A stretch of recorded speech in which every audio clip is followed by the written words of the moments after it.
Hey guys, இது வரைக்கும் நம்ம சேனலில் fabric painting tutorial and tips அப்படின்றதெல்லாம் ஓரளவுக்கு பார்த்துருக்கோம். இன்றைக்கி என்ன வீடியோவில் பார்க்க போகிறோம் அப்படின்னா ஃபேப்ரிக் பெயிண்டிங் பண்ணியாச்சு. அதுக்கப்புறம் என்ன பண்ண போகிறோம், எப்படி லாங் லாஸ்டிங்காக கொண்டு வரலாம் அப்படிங்கிறத தான் இந்த வீடியோவில் பார்க்க போகிறோம். இது ஹீட் செட்டிங் ப்ராசஸ் தான். காட்டன் ஃபேப்ரிக்கில் நான் பெயிண்டிங் பண்ணியிருக்கேன்.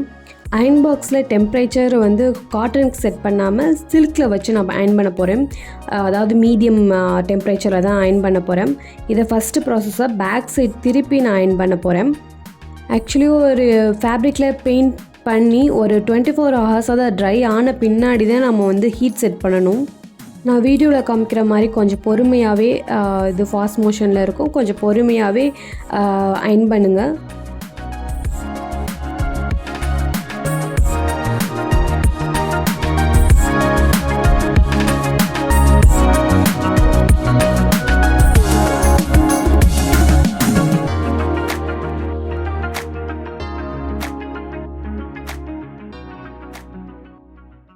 இஃப் சப்போஸ் எனக்கு பேக் சைடில் அயன் பண்ணது போதாது, எனக்கு ஃப்ரண்ட் சைட்லேயும் அயன் பண்ணணும், அப்போ தான் எனக்கு சாட்டிஸ்ஃபைடாக இருக்கும் அப்படின்னு நினச்சிங்கன்னா அது எப்படி பண்ணுறது அப்படின்னு பார்ப்போம்.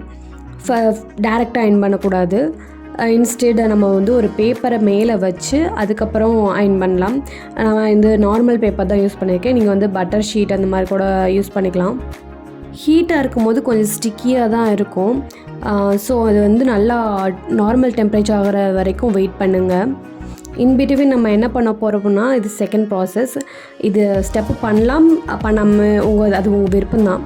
இது எக்ஸ்ட்ரா கேர்னு ஒன்று வச்சுக்கலாம். என்னென்னா நம்ம நம்மளோட ஃபேப்ரிக் பெயிண்டிங்க்கு வார்னிஷ் பண்ண போகிறோம். ஆமாம், இது ஜஸ்ட் லைக் வார்னிஷ் மாதிரி தான். நான் என்ன பிராண்ட் யூஸ் பண்ணியிருக்கேன்னா ஃபெவிக்ரோலோட மார்ச் பாட்ச் தான் யூஸ் பண்ணியிருக்கேன். அண்ட் ஒரு பெரிய ப்ரஷ் ஒன்று எடுத்துக்கிட்டேன். ப்ரஷ் இருந்தால் போதும், ப்ரஷ் வச்சு அப்ளை பண்ணிக்கலாம். ஜஸ்ட் லைக் ஒரு பேஸ்ட் மாதிரி தான் இருக்கும். கோட்டிங்க்கு தேவையான அளவு அதை எடுத்துகிட்டு டேரெக்டாக நீங்கள் அந்த ட்ராயிங்லேயே கூட பண்ணலாம், இல்லாட்டா தனியாக ஒரு ட்ரேயில் வச்சு கூட எடுத்து பண்ணலாம். அது உங்கள் விருப்பம்தான். பண்ணுறதுனால என்ன பெனிஃபிட் அப்படின்னு பார்த்தோன்னா, நீங்கள் 3D அவுட்லைனர் யூஸ் பண்ணுறப்போ ஒரு எக்ஸ்ட்ரா கேர் மாதிரி இருக்கும். மோஸ்ட்லி பீல் ஆஃப் ஆகாமல் இது ப்ரொடெக்ட் பண்ணும். அண்டு ஷைனிங்காக இருக்கும். அப்புறம் இந்த ட்ராயிங்கை நான் வால் ஹேங்கிங் மாதிரி தான் யூஸ் பண்ணுறேன்.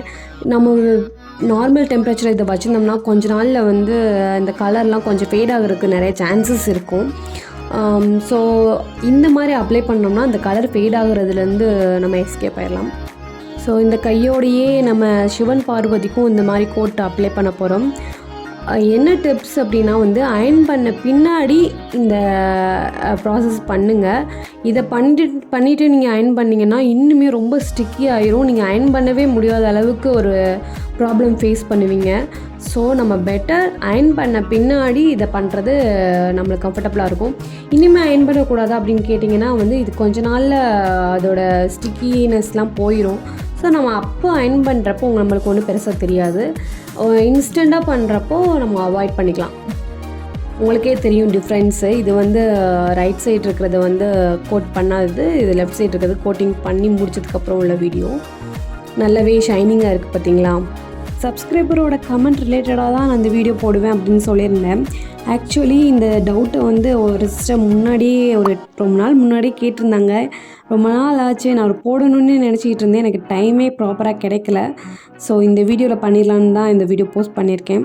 ஃபைனலாக இந்த வீடியோவில் நம்ம என்ன பார்க்க போகிறோம் அப்படின்னா நம்ம ட்ராயிங் பண்ண ப்ளவுஸையோ ஒரு கிளாத்தையோ எப்படி ஸ்டோர் பண்ணலாம் அப்படின்றத பார்க்க போகிறோம். ஆக்சுவலி நான் அந்த வீடியோவில் காமிக்கிற மாதிரி இந்த மாதிரி ஃபோல்ட் பண்ணிடாதீங்க. ஒரு ட்ராயிங் வரைஞ்சிருக்கிங்கன்னா அந்த பெயிண்ட்டோட இன்னொரு சைடு பெயிண்ட்டு டச் ஆகுற மாதிரி ஃபோல்ட் பண்ணாதீங்க. அப்படி பண்ணிங்கன்னா சப்போஸ் நீங்கள் மேலே வெயிட் வைக்கிறப்போ என்ன ஆகிரும், பெயிண்ட்டோட பெயிண்ட் ஒன்று ஸ்டிக் ஆயிரும், ஃபோல்ட் ஆயிரும். சம்டைம்ஸ் 3D இருந்துச்சா உங்களுக்கு கிராக் உள்ள கூட சான்ஸ் இருக்குது. கபோர்டில் வைக்கிறப்பவும் நீங்கள் டம்ப் பண்ணி மேலே வைக்காமல் கொஞ்சம் அது ஃப்ரீயாக இருக்கிற மாதிரி வைங்க. சப்போஸ் நீங்கள் ஃபோல்ட் பண்ணுறப்போ நீங்கள் பெயிண்ட் டச் ஆகிற மாதிரி தான் ஃபோல்ட் ஆகுது அப்படின்ற வேறு வழியே இல்லைன்ற பட்சத்தில் நீங்கள் என்ன பண்ணணும், இன்பிட்வீனில் பேப்பரோ அதாவது ஒரு மீடியம் மாதிரி வச்சுட்டு அதுக்கப்புறம் ஃபோல்ட் பண்ணுங்கள். இது எல்லா ஃபேப்ரிக் பெயிண்டிங்குமே பண்ணணுமா அப்படின்னு கேட்டிங்கன்னா நான் இல்லைன்னு சொல்லுவேன். ஏன்னு கேட்டிங்கன்னா அது சம்டைம்ஸ் சாரியில் பண்ணுறப்போ நல்ல காட்டனில் பண்ணிங்கன்னா அப்படின்னா வந்து பெயிண்ட் வந்து உள்ளே அப்சர்வ் ஆயிரும். அந்த டைமில் நம்மளுக்கு தேவைப்படாது.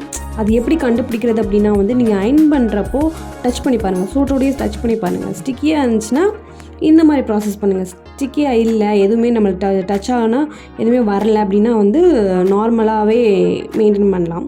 கைஸ், இந்த வீடியோ உங்களுக்கு யூஸ்ஃபுல்லாக இருக்கும்னு நம்புகிறேன். ஏதாவது டவுட்னா கமெண்ட் பண்ணுங்கள், சப்ஸ்கிரைப் பண்ணுங்கள். நெக்ஸ்ட் வீடியோவில் பார்க்கலாம். பாய்.